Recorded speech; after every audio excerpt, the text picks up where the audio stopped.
Okay, so it don't have nothing to do with whether Cassie is lying, whether she is, hot in the vagina. It's more so women get caught up with broke ninjas.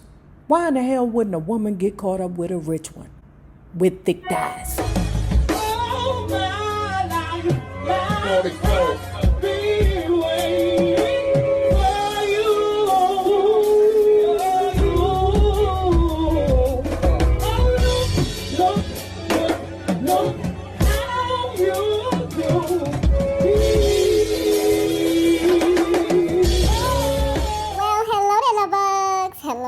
If you have not already done so, please remember to like, share, subscribe, and tip your favorite narrator via Cash App at $NayRob on YouTube. And if you are not already a part of this book club, please hit the Patreon link below and or the join button here on the YouTube. And for a small monthly fee of $5, you babies, yes, you can be privy to all the shenanigans before the YouTube gets it, if the YouTube gets it. The baby right here chewing on his fish and Lulu in my lap. So you already know what it is. All right. For those of you who enjoy Frenchies, we upload videos of the puppies. Well, the puppy is a puppy. He gonna be a year this month. And Lulu, who is 3. We upload videos of the dogs once a week. So that's also a privilege to being a paying member. Natalie Cole's Angel on My Shoulder. Y'all, this is a good. Approaching life with this burden made me very insecure, and I went out of my way to get people's attention. I became a people pleaser. Whatever it took to be popular, to fit in, I did. I wanted so much to be accepted by these confident, happy white kids I saw at school every day. For a long time, I told myself that I didn't really care why they were accepting me. This was my downfall. A lot of the things that went wrong in my life happened to me because I just didn't have the confidence to say, that's not good for me. That was my downfall. A lot of the things that went wrong in my life happened to me because I just didn't have the confidence to say, that's not good for me. I shouldn't do that. Those people aren't really the kind of people I should be around. I've talked before about us regulars wanting to get with them street dudes, and I'll say this shit to the end of time. Listen, them street dudes don't want us. They will want us just for a small time, for what we can do for them in this small time. If you are an accountant or a real estate agent or something they can use you for, you got a place to stay in the neighborhood that they like to rock. You drive a certain car, they want to drive your car. I know you like, Nay, what the heck does a real estate agent have to do with anything, baby? Let me tell you something. Them dudes be messing with real estate agents so they can get their code and send drugs to them empty houses. You hear me? And I know you like, what does an accountant have to do? They want that accountant on their team so they can scam. All right? So don't be dumb. If you got something to offer, then offer it. Just like if you a doctor. Baby, write me out a script for some Perkies. And right now, pause. They is wearing Cassie out right now. In regards to this Diddy trial. I'm so sick and tired of it, y'all. The way that you have people out here saying, well, Cassie ain't dumb. She ain't innocent. She knew that man had money and she was trying to keep that money coming in. Baby, you got broke niggas out there that bitches will do more for. You hear me? I hate people who don't understand life. Women be mentally locked in with broke niggas. Why the fuck she wouldn't be mentally locked in with a dude that is doing everything for her, that has provided her with a lifestyle? My wife ain't rich by a long shot. Now she make like way more money than me, but even I think twice about leaving her ass. Okay, so it don't have nothing to do with whether Cassie is lying, whether she is, hot in the vagina. It's more so women get caught up with broke ninjas. Why in the hell wouldn't a woman get caught up with a rich one with thick thighs? But them street dudes, they do something else. They're all about survival. And they have convinced themselves that taking advantage of the weak is how they have to survive. Oh, she dumb enough to put a car in my name? Go ahead. She dumb enough to put a gun in her name and let me live in her house and cook up and sell drugs out of her apartment that is being funded by the government? Then that's on her. Do you know a man will live with you and never love you, a child by you, live in your house? Y'all can raise that child together and never love. And don't get me wrong, females live with ninjas they don't love all the time. So it's vice versa. It's not just the ninjas, it's the females too. It happens all the time. You think, they make it seem like that's why these women be trapping men. Niggas be trapping bitches too. Oh, she got a good government job. Let me plug her. She can't go nowhere. Once I give her a baby, all I got to do is just be there for her and make her believe that I'm trying to have a family. And for real, the woman he really loves, the one who will kick his ass every chance she get, is over there. So while you at work, working hard every day, he go visit the woman he really love. I really love her. He'll even marry you, girl. But he really loved the bitch that's been over there smoking crack with his ass for 10 years. Or weed, or drinking, whatever. She could even be a prostitute. It's all about a certain man trying to survive, okay? And sometimes when you're not a part of that life, you get attracted to that life. And that's what Natalie Cole is doing right now. She's making bad decisions to fit in. We've all done it. We've all positioned ourselves next to people we had no business being friends with. Why are we even cool with this person? Let me tell you something. One time I had a relationship with somebody and child, I was a part of a whole scam scheme. But my eyes were so closed because I was so enamored with the fact that street dude found me interesting. I was a part of a whole scam, didn't even know it. It took for BFF to be like, you say, what? This nigga got you involved in I said, oh my God, I'm involved in a whole scam. And when you're not that person, people like that, them survivors, will take advantage of you. I just didn't have the confidence to say, that's not good for me. I shouldn't do that. Those people aren't really the kind of people I should be around. That's where the angels came in over and over and over. I made so many wrong choices looking for myself. I should have been dead many times over on God.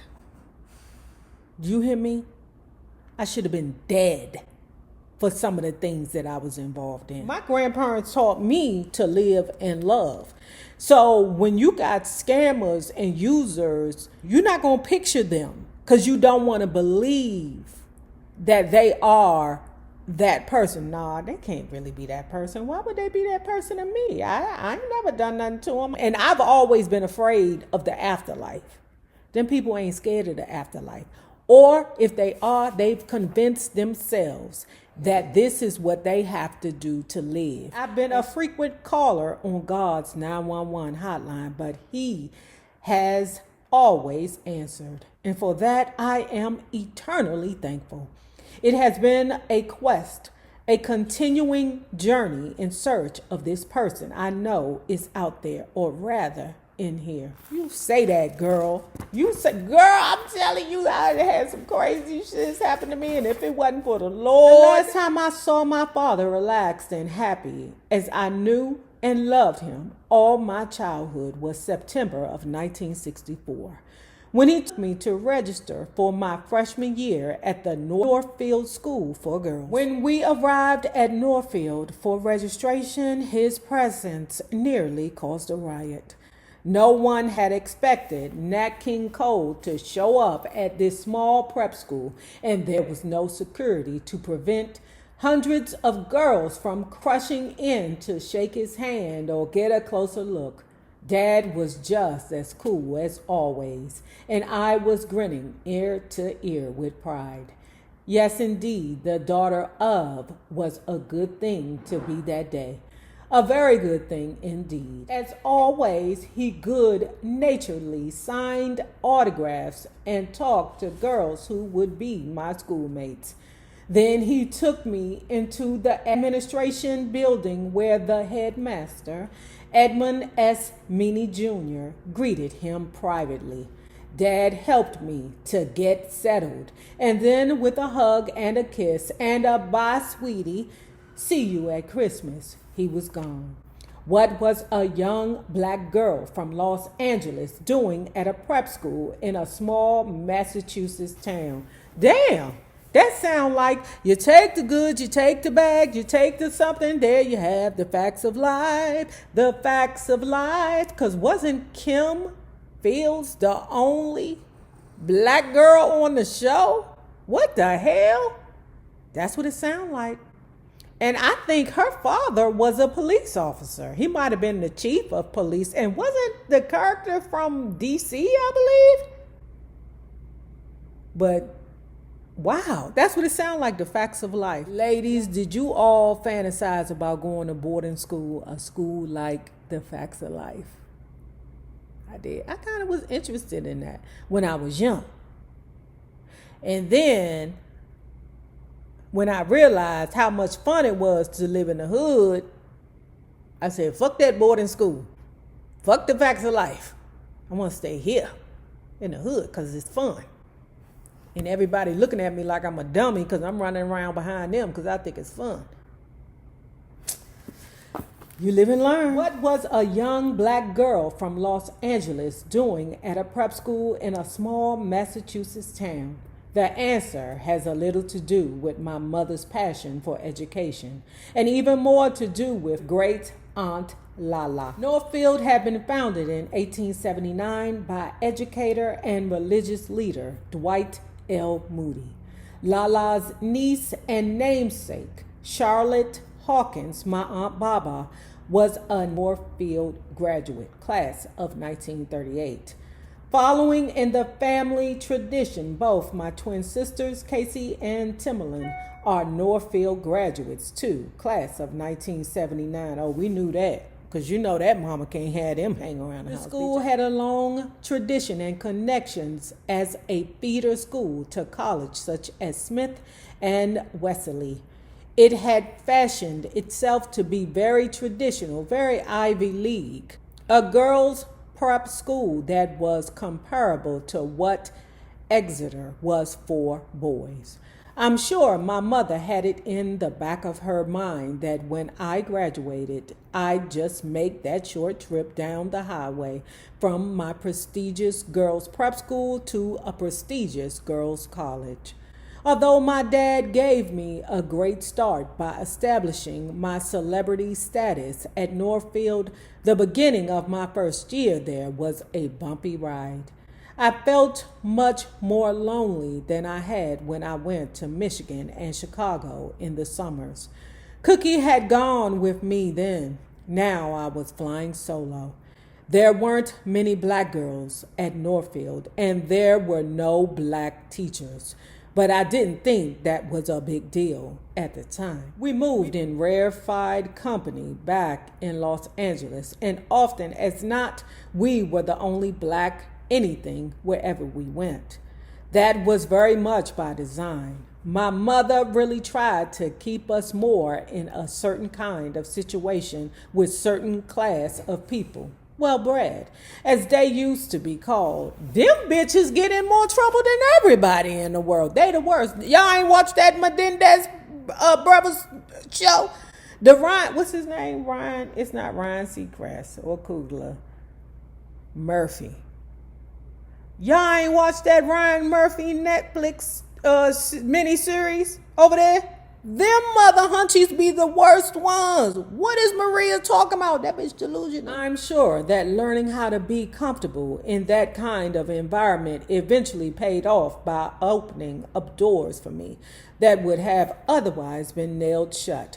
But as a kid, I just wanted to meet and greet all kinds of people. I was all over the map. I certainly wasn't going to meet any but the well-bred at Norfield. The girls were from what is called old money, a concept that was entirely alien to me. I grew to appreciate it later, but at first the New England concepts of history and tradition were difficult for a California girl to absorb. Back east, I discovered that there was a completely different perspective on how old was old. Old at Norfield was the Mayflower old. In Los Angeles was anything still left standing from before the Eisenhower administration. It was clear that as the daughter of, I was supposed to hold my own in the company of old money, and I had a strong commitment to making my parents proud of me. So I buckled down and worked hard. But even so, I had a rough time academically. Classes here were much harder than what I'd been used to at Cathedral Chapel. As the leaves fell and Thanksgiving came and went, the weather got cold and nasty. I wasn't used to that. I was a tad homesick. Bye, sweetie. See you at Christmas. ... I fastened on Dad's last words to me and started counting the days to the holidays and a classic Cole family. Chestnuts roasting on an open fire. Christmas with the big tree and all the food and the presents and all the friends and family, young and old. When I arrived home, I found that Christmas was going to be very different this year. In fact, Christmas would never be the same.